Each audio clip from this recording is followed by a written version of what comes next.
Dzień dobry, witajcie serdecznie, z tej strony Shrimp Farm. My startujemy z kolejnym filmem, do którego specjalnie dobrałem te konkretne krewetki Super Crystal Red, żeby mógł poruszyć dzisiejszy temat. A mianowicie, moi mili, porozmawiamy dzisiaj o genetyce krewetek i wzbogacaniu linii, które posiadamy u siebie. Bardzo poważny temat, bardzo też taki, powiedziałbym, często słyszany na różnego rodzaju forach i tego typu miejscach, gdzie słyszę, że ktoś kupuje do swojej selekcjonowanej linii krewetki, żeby wzbogacić pulę genetyczną, żeby mu nie wychodziły krewetki chore. Z racji na to, że filmik krótki, będę starał się dość szybko temat poruszyć. Słuchajcie, generalnie prowadzono badania, przynajmniej ja takie źródła w internecie sobie znalazłem, na których ustalono, że trzymanie tego samego pokolenia rodzaju krewetek, zaczętych od jednego stada niedużego przez 10 pokoleń, nie powoduje występowania chorób genetycznych. Generalnie sam na swoim doświadczeniu powiem wam tak, mam niektóre linie, które chodzą przez 4-5 lat. To jest między innymi taka linia, która u mnie jest chyba 3 albo 4 lata. Teraz wam dokładnie nie powiem. Więc z tych pokoleń przez tę linię poszło parę. Do tego ona była rozrzucana po różnych zbiornikach. I ja u tych krewetek, słuchajcie, nie zauważam problemów genetycznych. Oczywiście można dokupować sobie na przykład krewetki lepszej jakości, żeby średnią na przykład wybarwienia poprawić. Czy można selekcjonować. Natomiast problemy genetyczne, moi drodzy, występują przy trochę bardziej zaawansowanym działaniu, przy chowie wsobnym, przy tym jak selekcjonujemy konkretną cechę i zaczynamy bawić się genetyką po to, żeby taką cechę utrwalić i zwiększamy procentowy udział podobnych genów, tak? Na czym to polega, moi drodzy? Bierzecie sobie krewetkę z określonym fenotypem, czyli z określonym wyglądem i zaczynacie tę krewetkę krzyżować na przykład ze swoim ze swoim poprzednikiem, no nie? Czyli ze wstępnym, jakbyśmy to powiedzieli, na bazie relacji międzyludzkich, czyli na przykład z mamą krewetką albo z tatą krewetką. I krzyżujecie je w ramach tej jednej linii, bardzo mocno wyselekcjonowanej, która jeszcze ma potwierdzenie pewne puli genetycznej w wyglądzie tej krewetki, tak? Bo zakładamy, że mamy na przykład fishbona mamę, ta mama fishbone dała następne pokolenie, w którym mamy na przykład samców, też ze wzorem fishbone. I teraz samca ze wzorem fishbone zaczynamy krzyżować z mamą ze wzorem fishbone. Dlaczego tak robimy?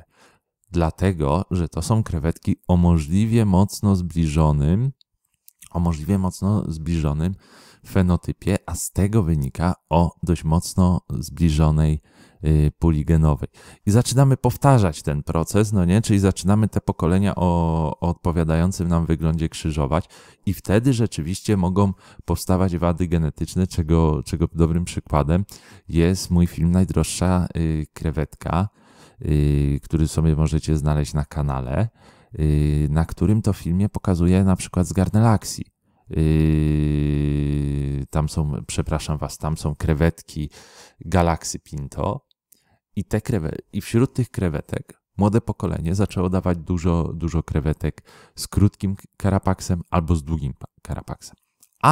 Ale jak macie na przykład krewetkę tego typu, czyli PRL-kę wyselekcjonowaną z bardzo dobrej linii, którą jeszcze sami selekcjonujecie przez czas dłuższy, na miłość boską, na moi drodzy, nie dokupujcie krewetek, żeby tego typu linię polepszyć. Nie kupujcie innej PRL-ki, bo po pierwsze tak, nigdy nie będziecie mieli 100% pewności, że ta PRL-ka jest rzeczywiście PRL-ką. No nie? Nigdy nie ma 100%. Ja nawet sam nie powiem o tych krewetkach na 100%, że to są PRL-ki. Pomimo ich wyglądu i tego, że kupiłem je z bardzo dobrego źródła, powiem, że na 99,9% to są PRL-ki. Ale nie krzyżujcie tego typu, tak wyselekcjonowanej krewetki, nad którą tyle pracowaliście, tak długi czas walczyliście, żeby osiągnąć taki efekt, który wam się tu zbliża na ekranie po 3 latach pracy, kiedy odrzucaliście brzydkie krewetki, czy te, które wam pod określonymi cechami nie pasowały ze zbiornika, po to, żeby wstawić krewetkę, nawet podobnie wyglądającą, ale której nie znacie historii przez ileś lat. Bo to, co teraz widzicie, ten efekt, ta jakość, ona wam po prostu zniknie. To jest strata waszego czasu. Po to krzyżujecie, aby uzyskać odpowiedni wzór, odpowiednio zawężoną pulę genetyczną. A następnie tę pulę powielać i mieć ładne krewetki albo je gdzieś puszczać dalej. Natomiast wskakuje wam teraz obraz, do czego warto w mojej ocenie wzbogacać pulę genetyczną. Czyli do tego typu miksów. To jest przykład mojego jednego z 2 takich dużych, totalnych miksów u mnie na farmie. Ja w te zbiorniki, powiem wam szczerze, że wrzucam to, co mi się nasunie pod rękę. Oczywiście poza krystalami zwykłymi, tego typu rzeczami. W tych zbiornikach pływały już Super Crystal Blacki. Zresztą nawet widzicie, że latają Super Crystal Blacki. Pływały różnego rodzaju krewetki Pinto. Czekajcie, przepraszam was, bo mi telefon zadzwonił. Wybaczcie. Pływały różnego rodzaju krewetki Pinto. Pływały Tajwany. Tu pływało praktycznie wszystko. Jeszcze do tych zbiorników nie wrzucałem, ale to będę robił już w następnych zbiornikach, różnego rodzaju tygrysów, bo to też jest gdzieś tam w moim zamiarze, żeby również te hybrydki tak pokrzyżować. I to wszystko z jednego powodu. Do takiej linii, w której ja zakładam tak, niech się miksuje wszystko jak chce, ewentualnie z takiego zbiornika ja będę wybierał to, co mi się podoba i to potem sobie selekcjonował, to w takiej sytuacji jestem w stanie wrzucić tu różnego rodzaju krewetki. Tak, bo tu rzeczywiście dla mnie wzbogacenie linii genetycznej, nawet w sposób dla mnie nieznany, jest rzeczą, która da mi pewien bonus, bo mi ten zbiornik wyrzuci jakieś nietypowe krewetki. Tak? On mi pokaże coś, czego nie miałem wcześniej, z czym się nie spotkałem i myślę, że w tego typu miksach wzbogacanie linii genetycznej ma jak największy sens. Natomiast w krewetkach, które selekcjonujecie, które pieścicie nawet, powiem, swoją pracą tak, żeby osiągnąć jak najwyższą jakość. Nawet jeżeli dostaniecie wizualnie zadowalającą krewetkę, no dam wam przykład, nawet tak, będziecie chcieli wzbogacić swoje stado PRL-ek moją PRL-ką gradacji premium czy tam high, to i tak wam tego nie polecam. Nie dlatego, że uważam, że te krewetki moje są niskiej jakości. Tylko ja patrzę z mojego punktu widzenia do wypracowanego, idealnie, bardzo dobrze działającego stada, nie dorzuciłbym żadnej innej krewetki, która nie pochodzi ode mnie, której nie znam, której nie widziałem ileś pokoleń młodych, ponieważ kosztowałoby mnie to zbyt wiele pracy. Nawet jeżeli procentowo szansa jest mała, że popsuje mi to stado, to w mojej ocenie to nie ma sensu. Jedyny wyjątek, kiedy to można w ten sposób zrobić, to wtedy, kiedy zakładacie drugi zbiornik, w którym zakładacie sobie nową linię, właśnie wzbogaconą o taką krewetkę, którą nabyliście.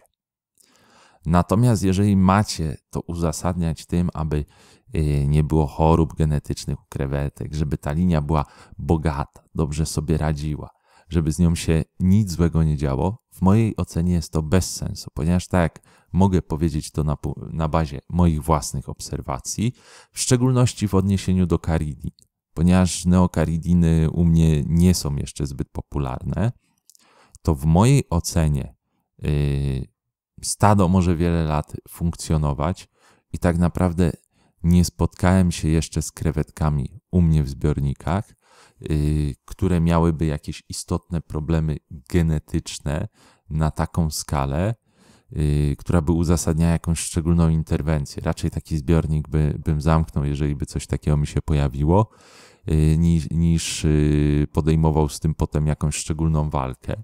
Ale u mnie to po prostu nie miało miejsca i tak jak mówię, troszkę w materiałach zagranicznych też poczytałem, że ponoć były badania, które do 10 pokoleń zweryfikowały, że coś takiego przy normalnym chowie, czyli bez tego takiego szczegółowego genetycznego chowu, miejsca mieć nie powinno. Dlatego, jeżeli nie chcecie sobie zniszczyć wieloletniej pracy, lepiej w wyselekcjonowanych stadach nie wzbogacajcie linii genetycznej, bo może właśnie się to skończyć tym, że zepsujecie sobie stado bardzo mocno i stracicie pracę. I na koniec, moi mili, taki skromny bonus. Tak jak wam mówiłem, bucki sobie rosną powolutku, więc postanowiłem, że wrzucę wam bucki do obejrzenia. Dajcie znać, jak wam się podoba, co myślicie o tych kwestiach genetycznych. No i do usłyszenia na następnym filmie. Cześć!